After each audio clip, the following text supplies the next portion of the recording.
اسلام کی تاریخ میں ایسے جنگجو بھی گزرے ہیں جنہوں نے اسلام کی تاریخ کو ہی بدل کر رکھ دیا۔ محمد بن قاسم کا شمار انہی ناموں میں کیا جاتا ہے۔ آپ نے ایسے ایسے کارنامے سر انجام دیے جن کا تذکرہ آج بھی موجود ہے۔ دوستوں، آج ہم اسی نوجوان سپہ سالار کی فتوحات کا تذکرہ کرنے جا رہے ہیں۔ ہم آپ کو اپنے چینل اسلامک ٹاک میں خوش آمدید کہتے ہیں۔ فاتح سندھ عماد الدین محمد بن قاسم ایک 17 سالہ نوجوان اور اسلامی تاریخ کے کم عمر جرنیل تھے۔ وہ فولادی دل جگر رکھنے والے، بلند خیالات سے جوہر سے مالا مال تھے۔ اس کے ساتھ ساتھ آپ انتہائی رحم دل اور مہربان بھی تھے۔ آپ 695 میں طائف کے بنو ثقیف قبیلے میں پیدا ہوئے۔ عراق کے گورنر نے محمد بن قاسم کے والد قاسم کو بصرہ کا عامل مقرر کیا۔ محمد بن قاسم کے والد ان کے بچپن میں ہی فوت ہو گئے تھے۔ والد کی وفات کے بعد جب ان کی عمر 5 سال ہوئی تو حجاج بن یوسف نے ان کی ذہانت کو دیکھ کر اس دور کے مطابق بصرہ کے عسکری اسکول میں داخل کروا دیا، جہاں سے انہوں نے جہاد اور اموال سلطنت کی بجا آوری کی تعلیم حاصل کی تھی۔ میدان جنگ میں عملی تجربے کے لیے حجاج بن یوسف نے انہیں مختلف محاذوں پر بھیجا، مثلاً خراسان کی طرف جانے والے جہادی قافلوں میں شامل کیا۔ اس دور میں تاجر خلیج فارس اور بحیرہ عرب کے راستے دور دور تک مال تجارت لے کر جاتے تھے۔ ان تاجروں میں سے اکثر انہی ممالک میں آباد ہو گئے تھے۔ جزیرہ سرندیب میں مقیم بعض عرب تاجروں کا انتقال ہو گیا۔ ان عرب تاجروں کے اہل و عیال کو ایک جہاز کے ذریعے واپس بھیجا گیا۔ جب یہ جہاز دیبل کے قریب پہنچا تو سندھ کے حاکم راجہ داہر کے سپاہیوں نے جہاز لوٹ لیا اور عرب عورتوں کو اور بچوں کو گرفتار کر لیا۔ یہ خبر اموی خلیفہ ولید بن عبد الملک کے عراق گورنر حجاج بن یوسف کو ملی۔ اس نے سندھ کے حکمران راجہ داہر کو خط لکھا کہ عرب قیدیوں کو رہا کیا جائے اور ڈاکوؤں سے لوٹا ہوا مال واپس لے کر عراق بھیجا جائے۔ راجہ داہر نے اس طرف کوئی توجہ نہ دی اور کہا کہ یہ کام سمندری ڈاکوؤں کا ہے، میں اس معاملے میں بے بس ہوں۔ اس جواب کے بعد حجاج بن یوسف نے سندھ پر حملے کا فیصلہ کیا اور باقاعدہ طور پر خلیفہ سے اجازت حاصل کر لی۔ حجاج بن یوسف نے 6000 تربیت یافتہ شامی فوج کا لشکر تیار کیا۔ یہ ساری فوج تیز رفتار گھوڑوں پر سوار تھی۔ اس فوجی دستے کے پاس بہت سی منجنیقیں تھیں، جس میں قلعہ شکن عروس نامی منجنیق بھی تھی، جس کو 500 سپاہی حرکت دیتے۔ محمد بن قاسم اس جڑی فوج کے ہمراہ مکران کے ساحل کو عبور کر کے پنجگور اور ارمن بیلا کو فتح کرتے ہوئے دیبل پہنچے۔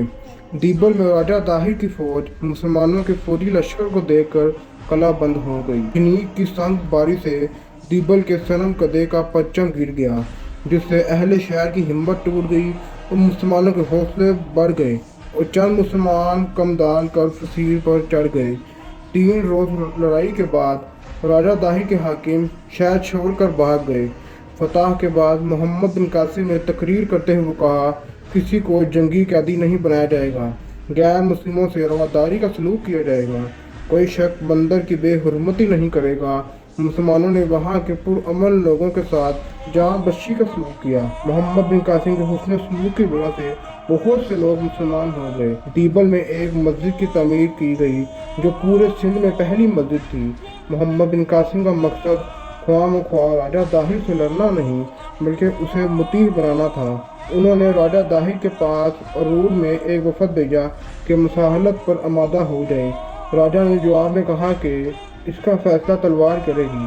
اس کے بعد راجہ داہر وہاں سے محمد بن قاسم رحمۃ اللہ علیہ کے ساتھ مقابلے کے لیے افواج لے کر روانہ ہوا۔ مسلمانوں نے راجہ داہر کی کئی گنا بڑی فوج کا سامنا کیا، جس میں پہلے ہاتھیوں کی صف تھی، پھر 10,000 سوار اور 30,000 پیدل سپاہی تھے۔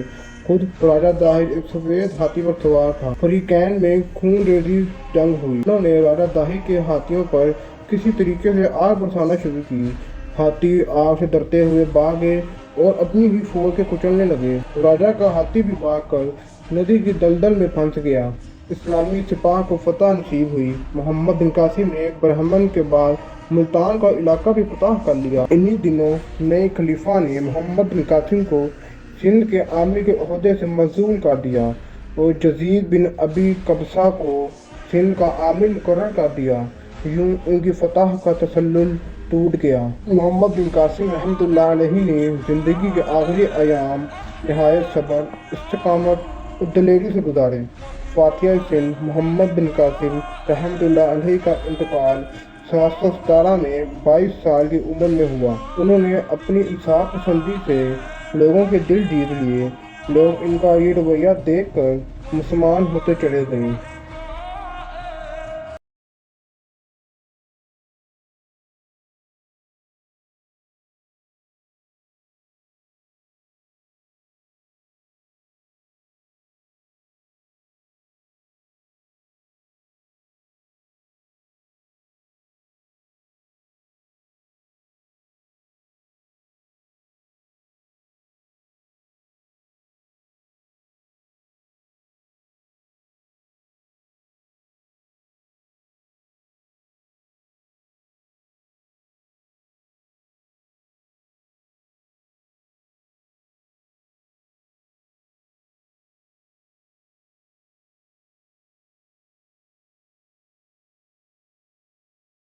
فہمی اور انصاف پسندی کا یہ عالم تھا کہ مسلمانوں کے علاوہ ہندوؤں کو بھی ان کی سندھ سے واپسی کے حکم نے زار و قطار رونے پر مجبور کر دیا۔